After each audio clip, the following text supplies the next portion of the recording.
Hari ini ada kejadian huru-hara apa sih di rumah dan mungkin dari jam berapa pembongkarannya? Oh iya, memang ini sudah salah satu situasi yang sudah harus saya persiapkan sejak lama dari tahun 2015. Gugatan pertama pengadilan ya, negeri Cibinong ya, soal tanah. Penggugat itu adalah Pak Dede Tasno 2015. Terus saya melakukan perlawanan hukum tentunya, tinggal diam karena saya tinggal di wilayah ini baik-baik, tidak mungkin saya ngambil sejengkal tanah, jadi proses hukum pun dijalankan. Pertama, kalau kalian ingat ada almarhum Junaidi, sekarang udah beralih, sekarang ada Sanja di sebelah saya. Sampai PK tahun lalu ya kita kalah ya, bulan Juni kita dengarnya ya. bulan Juni itu PK1 kalah, terus kita berbuat upaya bikin gugatan baru seperti itu untuk menahan eksekusi, mengingat di sini udah terjadi, udah ada berdiri rumah. Itu yang kalian lihat, itu rumah pertama saya tahun 2003 saya bangun, itu udah habis ya, udah cukup habis, udah diturunkan. Di titiknya dari sana dulu dia mulainya mengarah ke sini, rumah sekarang yang saya tempatin sama anak-anak. Jadi tepat kurangnya berdasarkan apa mereka bergerak itu dari pengadilan eksekusi kemarin kenapa kok kekeh banget bertahan sampai habis satu rumah, terus batas tanah, karena ini tanah PT, suratnya banyak. Jadi kalau kalian lihat belengkang-belengkong batas-batasnya ada yang sesuai, dan mereka nggak bergerak berdasarkan ya udah saya terima pasrah deh berdasarkan ukuran yang mereka punya lah, kata gitu. Nggak bisa bicara apa-apa. Tentu yang harus kalian perhatikan sebagai saya di sini melimpahkan aja. Kalau masalah kalian kasih pertanyaan, kalau masalah masalah bahasa hukumnya kadang-kadang ini ya Pak Sanja ya. Ya kalau silakan tanya-tanya sama Pak Sanja dulu biar lebih clear gitu loh. Mungkin kronologi awal mulanya beli rumah ini tahun berapa dan beli di siapa, harga waktu itu berapa nih Bang Farid? Ya, oke, untuk dicermatin ini tanah PT ya, PT Sapta. Saya beli ada dari terdiri beberapa surat. Saya berhasil saya mengurus surat dari tahun 2000, dari pembelian belanjaan tahun 2000, ngurus surat, ada yang jadi sertifikat, ada yang belum jadi sertifikat, masih AJB sampai 2002 itu semua surat-surat udah ada, udah yang sertifikat sama AJB. Ya udah pecah ya, karena saya terus saya mau urus lagi udah nggak bisa gitu. Jadi ada surat yang hilang, namanya pelepasan hak itu hilang katanya yang di sini. Dulu tahun 2000 tuh nggak ada notaris, jadi ya semua saya percayakan sama pegawai pejabat pemerintah ya di kelurahan, kecamatan untuk urus semua ini. Dimana kelurahan, kecamatan juga masuk dalam gugatannya Dede Tasno, jadi PT saya, kelurahan, kecamatan, ada PT Saptanya itu sendiri ya. Terus ada Pak Purnomo, namanya almarhum, ada almarhum yang sudah meninggal aja digugat juga. Terus ada direkturnya PT Sapta juga ya, juga digugat juga, almarhum juga digugat. Jadi tapi saya yang sendirian harus fight gitu kan, karena saya mendudukan fisik itu 2000. Saya bangun pagar dari 2003. Nah berdasarkan penggugat, dia merasa sudah melakukan mengeluarkan uang untuk pengelolaan lahan sebesar angka ya udah bisa disebut ya angkanya ya, yang nggak masuk di akal. Angka yang 3 kali sampai 4 kali lipat lebih besar dari NJOP dari tanah saya beli di sini. Itu saya nggak pernah diusut dari 2003, karena saya bangun pagar, bangun rumah. Jadi siapa Kak Dede Tasno ini saya nggak tahu. Kok bisa? Nah nggak tahu ya. Terus saya minta, saya mau ngurus AJB ketahan, AJB yang lain ketahan, sampai tiba-tiba 2015 terjadi gugatan terhadap saya udah melalui Dede Tasno yang merasa sudah membayarkan untuk pengolahan lahan. Kok baru muncul? Padahal kalau belum terjadi apa-apa, belum ada rumah, baru pagar kan enak ya, duit juga belum banyak habis keluar, bisa di ini. Kok begitu kayak nabung ke saya gitu. Ya udah, baru saya melakukan proses itu awalnya ya, pembelian tanahnya, pengadaan tanahnya. Ya saya bangun rumah ini karena saya pikir saya bukan pembeli yang ngawur.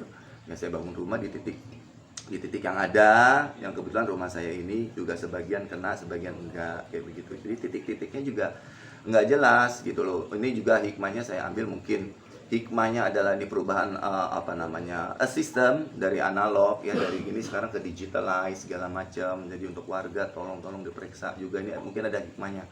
Cuman saya itu kan beli dari zaman yang cuma berdasarkan KJB dan sertifikat, mana dia nggak bergerak itu semua, tiba-tiba datang Bapak dengan alat ukur yang semua kita harus telan dari versi pengukuran versi mereka gitu. Kurang lebih begitu. Lebihnya saya nggak mau bicara lebih banyak karena kalau kalian tanya sama saya lebih banyak ke unsur emosinya.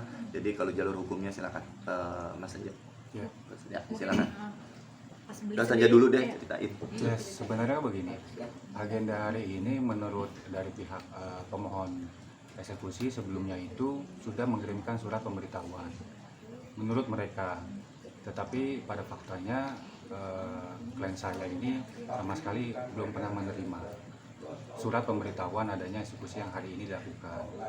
Nah, sangat kita menyayangkan juga sih dari pihak pengadilan negeri Cibinong, ya kan, kenapa kok posisinya ada mau melakukan sesuatu tapi tidak ada pemberitahuan yang diterima langsung oleh klien saya ini. Nah, kemudian di satu sisi yang bersamaan juga saat ini juga sedang berjalan sengketa hukumnya, sengketa mengenai kepemilikan tanah antara klien saya ini dengan Dede Tasno, ya kan, di Pengadilan Negeri Cibinong juga. Nomor perkara jelas kok 297 PDTK 2024 dan itu saya daftarkan di Juli 2024. Nah, artinya dalam proses itu sedang ada sengketa hukum kepemilikan tanah.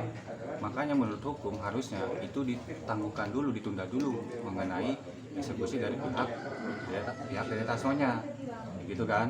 Nah, kemudian di dalam proses gugatan ini kan masih berjalan. Sebentar lagi putusan nih di tanggal 4 Juni yang diagendakan ya, 4 Juni 2025 ini. Nah, itu dalam proses gugatan yang baru ini, ya kan, mengenai sengketa kepemilikan tanahnya itu sudah dibilang juga sama pihak kantor pertanahan Kabupaten Bogor di dalam jawabannya, diakui secara sempurna juga tuh di muka sidang bahwa tanah Atalariksa yang sudah jadi sertifikat itu sah dan tercatat di BPN. Nah, kita lebih dalam lagi nih mengenai dokumen-dokumen kenapa sertifikat itu bisa terbit gitu kan. Nah, di dalam salah satu sertifikatnya itu yang nomor 4475 itu jelas tuh di gambar ukurnya ada batas tetangga namanya Atalariksa. Nah, artinya ketika BPN itu membuat sertifikat berarti ada dokumen pendukungnya. Tidak mungkin BPN membuat sertifikat tanpa ada dokumen yang mendukung itu secara sah ya, dokumen yang sah.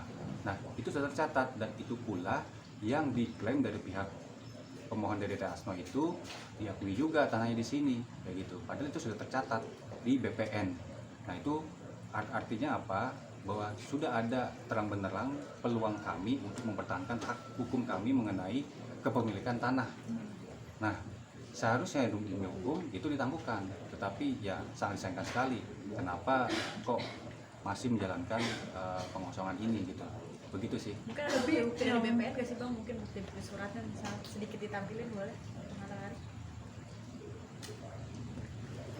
Ini ada file, Nanti ditampilin aja ya, nanti aja ya, kita singkat aja karena buka file. ada pengakuan sempurnanya, bisa diproses ke BPN bahwa menyatakan bahwa SHM Bang Atalar ini tercatat dan sah. Nah, di dalam dokumennya itu ada batas-batas tetangga. Namanya siapa? Tetangga-tetangga yang sah? Ada utara, barat, selatan, timur kan. Nah, salah satu yang diklaim dari pihak pemohon Dede Tasno itu sudah ada di dalam gambar ukurnya itu atas nama Atalariksa. Nama saya juga udah tercatat di PPN. Iya, tercatat dan sah itu diterbitkan oleh BPN. Nah, artinya upaya hukum kami untuk mempertahankan hak itu sudah jelas mulai ada terang benderang, tapi karena belum ada putusan, makanya masih berlanjut. Nah, seharusnya demi hukum ya harusnya ditunda dulu ini masalah eksekusinya. Kami nggak ada maksud untuk menghalangi atau menunda eksekusi kok. Kami hanya mempertahankan hak hukum kami melalui proses hukum juga, yaitu dengan adanya gugatan. Teman-teman sini semua bisa cek kok beberapa pengadilan kalau misalnya ada sengketa seperti itu di pengadilan negeri kan mengenai sengketa keperdataan, pasti itu ditunda dulu eksekusinya sampai ada putusan berkekuatan hukum tetap, seperti itu sih.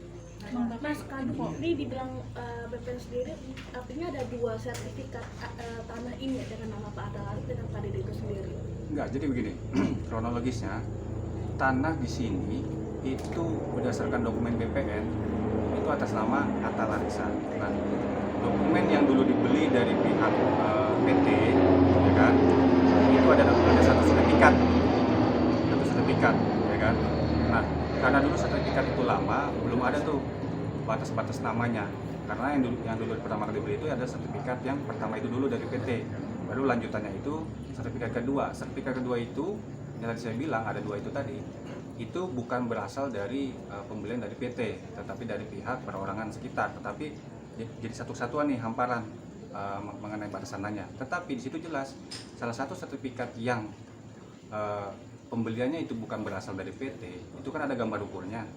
Nah, gambar ukur itu juga mencantumkan bahwa tanah yang Atta Larissa ini yang beli pada saat dulu dari PT yang sudah jadi sertifikat itu juga tercatat juga sebagai batas tetangga. Nah, kemudian ada tanah lagi yang masih sifatnya AJB, akta jual beli, yang belum jadi sertifikat. Yang waktu itu kami urus ke PT, tapi kok nggak diurus sertifikatnya atas nama Atta Larissa gitu. Nah, AJB inilah ya kan yang menjadi dasar BPN untuk menerbitkan sertifikat yang pembeliannya itu bukan berasal dari PT. Itu jelas itu ada gambar ukurnya, batas-batas tetangganya namanya Atta Larissa di situ. Makanya kami meyakini dan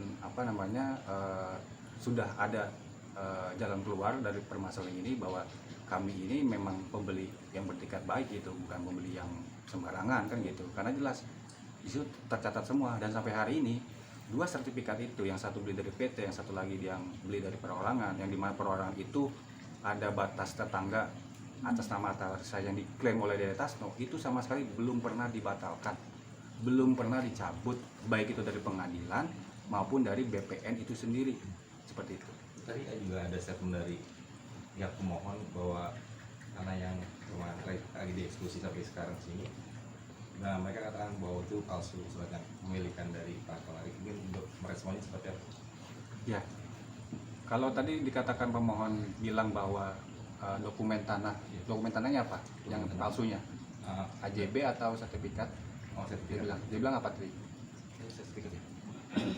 Sertifikat. Nah, kalau misalnya itu dibilang palsu sertifikat, BPN tidak mungkin satu mengeluarkan sertifikat itu sendiri.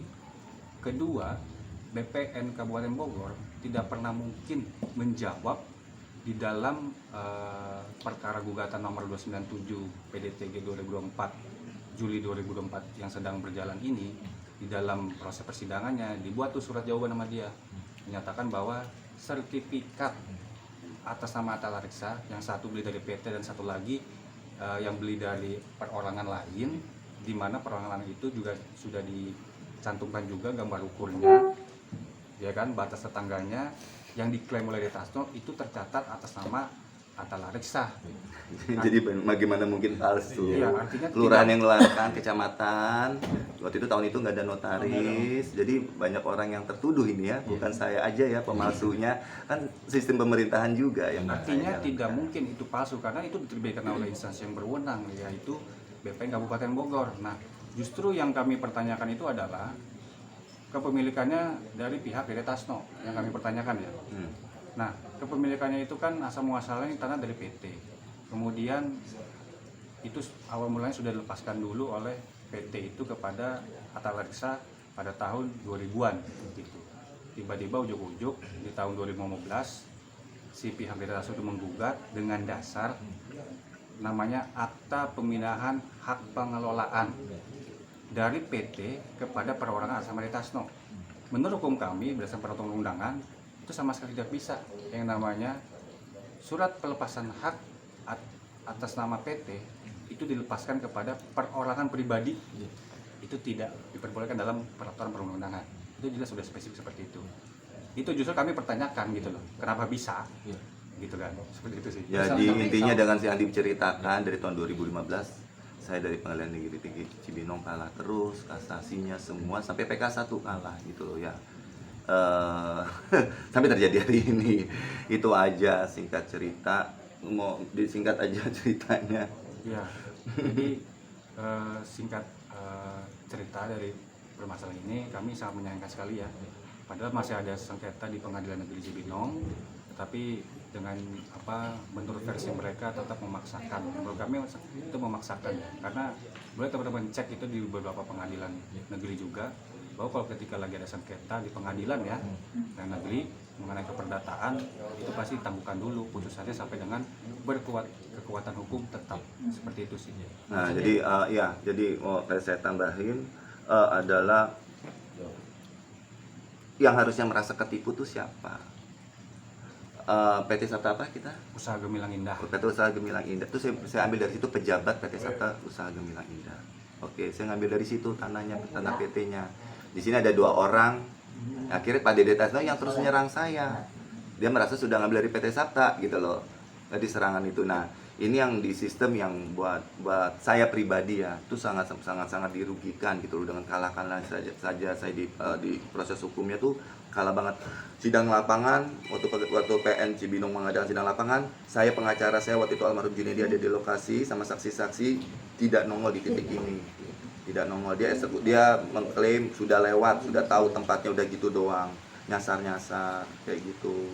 Terus banyak hal-hal yang sampai kita kenapa bisa berani masuk ke PK, keluarkan notum masuk ke PK ya, banyak hal. Dan itu di PK 1 itu saya dikalahkan. Jadi ini hikmahnya buat semua warga Indonesia, please rapikan surat-surat kalian, karena situasinya kayak gini. Saya nggak punya nggak punya daya upaya di hukum, padahal saya melakukan semuanya formatif ya, secara prosedural. Tapi senjata saya yang sebenarnya saya menjalankan yang benar itu semua di bumi hanguskan.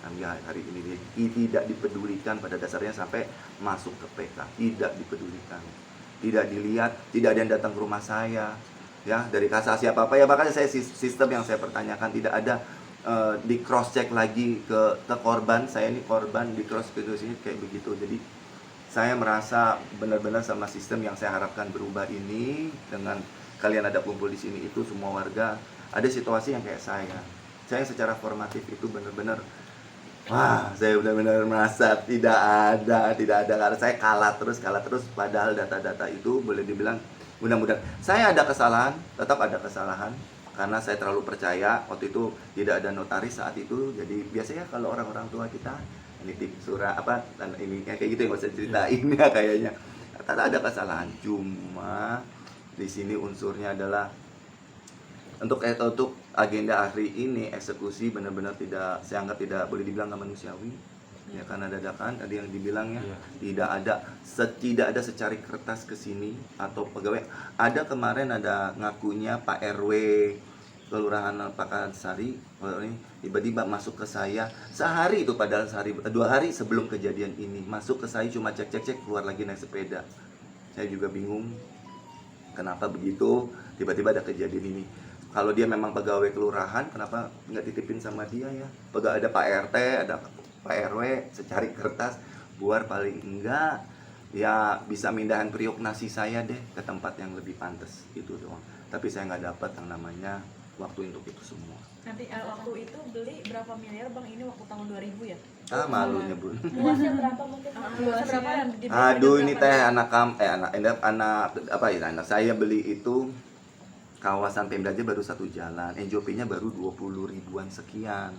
Jadi ya tanah seluas 7.300 itu nggak ada di 250 juta, mungkin adalah sekitar segitu ya, 250 jutaan. Nah, tahun 2000-an bertahap tuh belinya. Harga tidak berubah sampai tahun 2022 sampai AJB saya sertifikat ada, kayak begitu, nggak berubah. Tapi 2003, nah itu atas dasar akte pengelolaan lahan Dede Tasno belinya katanya dia bayarnya 1 miliar. Kok ngeluarin 1 miliar 2003? Saya nggak dikejar-kejar, kan saya nggak paham ya. Belum terjadi apa-apa gitu loh. Jadi selain terjadi apa-apa ya nggak tahu, lihat keadaan, lihat situasi di sini mungkin makin menggiurkan ya gitulah ya. Jadi kan tadi juga dibilang udah pasrah ya. Padahal surat-surat kan lengkap, semua bukti ada.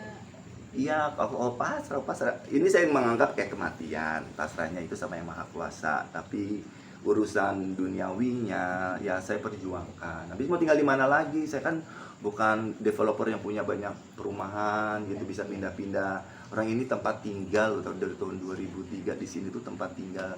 Anak-anak semua keponakan juga ada, makanya nyambung adik saya di situ, ada abang saya, semua nyambung di situ. Tadinya kan tinggal dihancurin Bang. Ya alhamdulillah satu. Masih satu. Ini ya saya lagi situasinya sekarang, coba biar untuk mempersingkat situasi hari ini, closing hari ini belum closing ya. Gitu, belum closing Jadi soalnya. atas situasi ini memang dari pihak Detason lah yang membuka dulu untuk melakukan negosiasi, ya kan, bagaimana nih untuk tidak lanjut eksekusi, kan seperti itu. Sudah saat ini memang kami sedang melakukan ruang untuk negosiasi supaya eksekusi ini tidak dilanjutkan. Gitu. Meskipun kami meyakini 1000% bahwa ketika sedang ada gugatan di pengadilan, prosesnya ya harusnya ditangguhkan dulu. Tetapi karena itu inisiasi dari pihak Detason untuk melakukan negosiasi, maka saat ini sedang dilakukan negosiasi terlebih dahulu untuk tidak lanjut eksekusi. Demikian sih.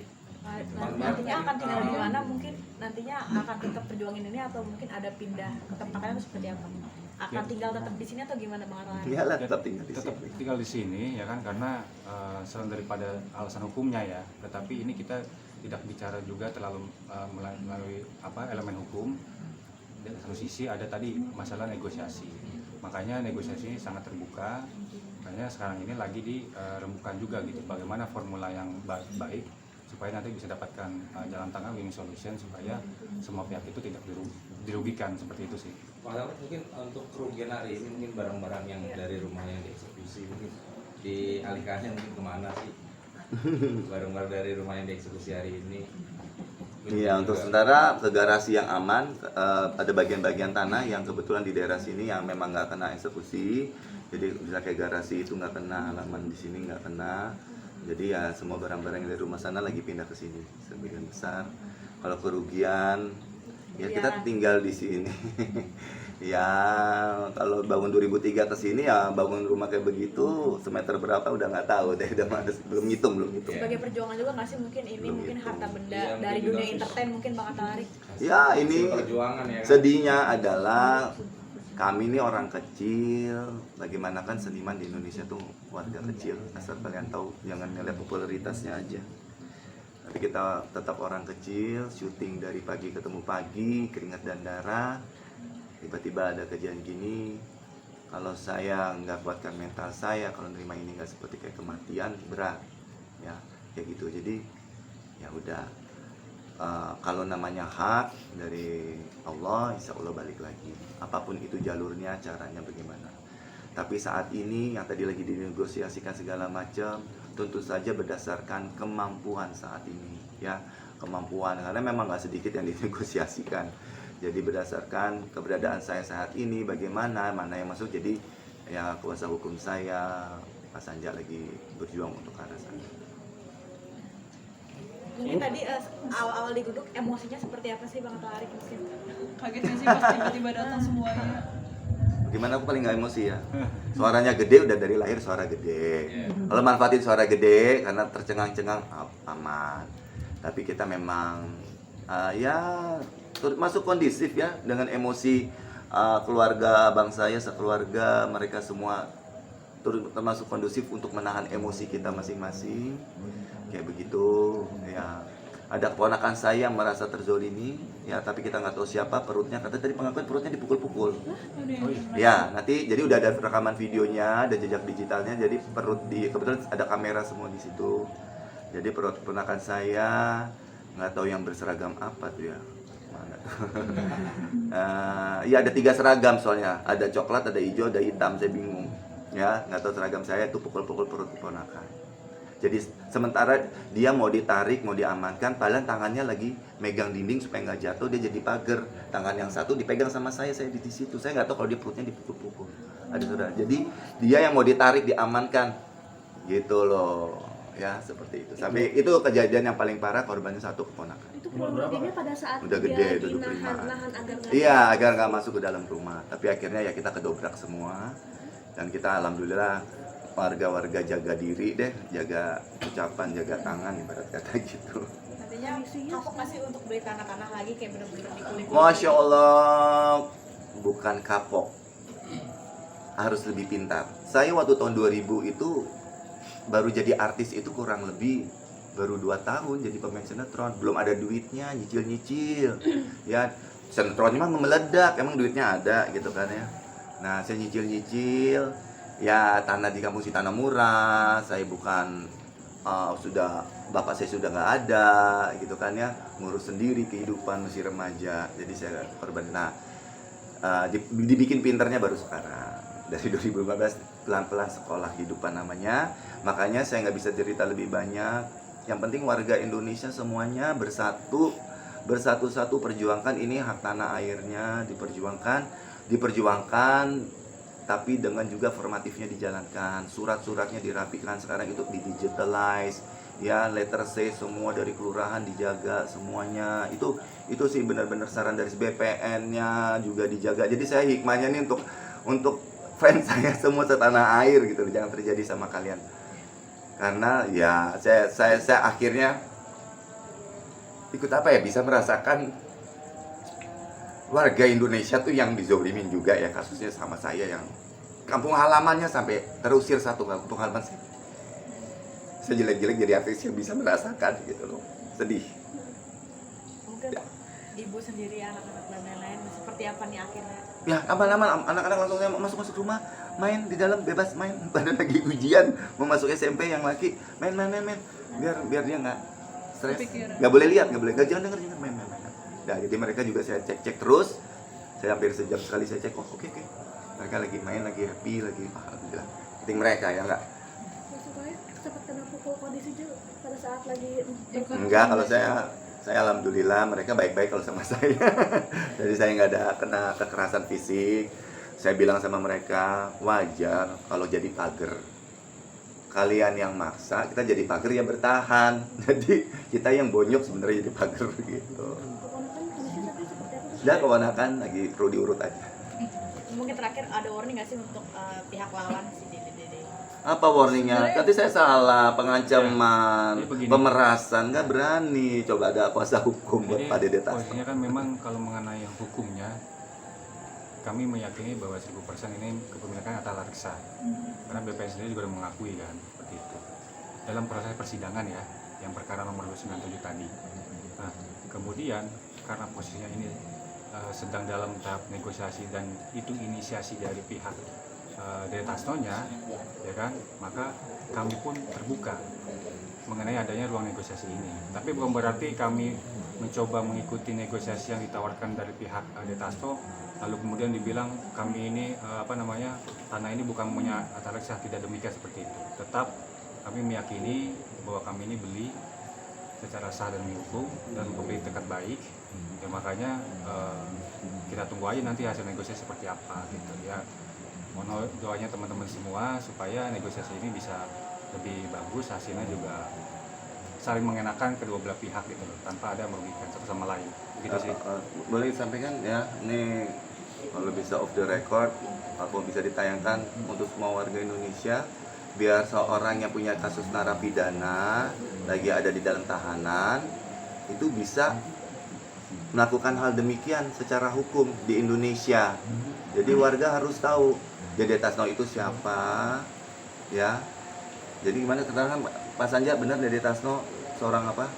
Iya, memang Dede Tasno ini saat ini memang sedang lagi dalam penahanan di rutan Bulukumba wilayah Makassar. Dengan kasus yang berbeda ya, bukan kasus tanah ini tapi dengan kasus yang lain. Seperti itu sih. Bisa diperiksa, tapi saya dapat gubernur seperti itu. Saya nggak tahu sistem ini, saya mempertanyakan sistem ya. Untuk warga negara Indonesia, orang yang ada di dalam juga bisa mengkuasakan hukum segala macam. Jadi saya nggak pernah, kalau kita itu jual beli barang kan kita seneng ya, tatap-tatapan ini mana Pak Dedenya, Pak Dedenya. Jadi saya nggak pernah tahu. Artinya belum pernah ketemu sama Tidak pernah begitu. Dari proses pengadilan dari 2015 tidak tahu. Banyak hal yang 2015 tidak tahu, tidak ada, dia tidak ada. Dan gitu aja sih. Banyak hal yang ditanyakan berarti ya, apalagi Untuk Indonesia ya, untuk dipertanyakan. Pemohonnya itu orang narapidana. Iya, ini untuk Indonesia sistemnya apa bisa begitu? Mohon bapak-bapak, Bapak Presiden tercinta kita Pak Prabowo dan tim, apa bisa begitu? Saya warga bodoh mempertanyakan itu aja. Hai, terima kasih sudah menonton. Jangan lupa subscribe, like, comment, and share.